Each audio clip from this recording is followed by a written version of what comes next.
নমস্কার বন্ধুরা, আমি অরিত্রিক কুণ্ডু। আজকে আমি এই কবিতাটা শোনাতে চাই। হুকো মুকো হ্যাংলা। হুকো মুকো হ্যাংলা, বাড়ি তার বাংলা, মুখে তার হাসি নাই।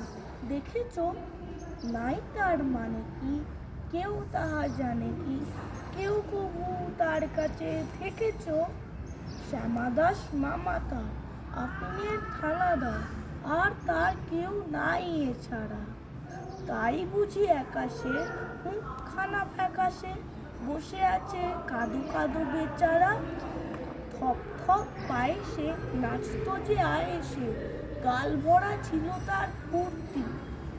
গাইতো সে সারাদিন সারে গামা টিন টিন, আহ্লাদে গদ গদ মূর্তি। এই তো সে দুপুরে বসে ওই উপরে খাচ্ছিল কাঁচকলা ছোট্ট।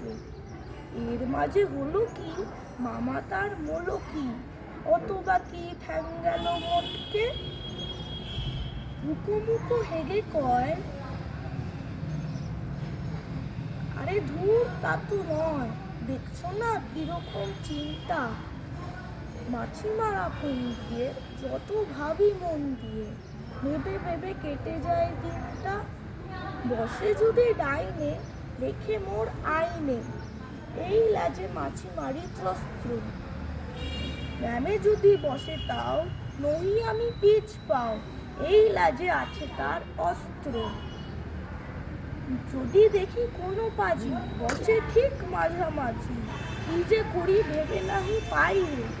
ভেবে দেখো একই দায়, কোন লাজে মারি তাই, দুটি বই লাজ মোর নাই রে। নমস্কার। এই কবিতাটা হলো সুকুমার রায়ের লেখা কবিতা। ধন্যবাদ। ধন্যবাদ।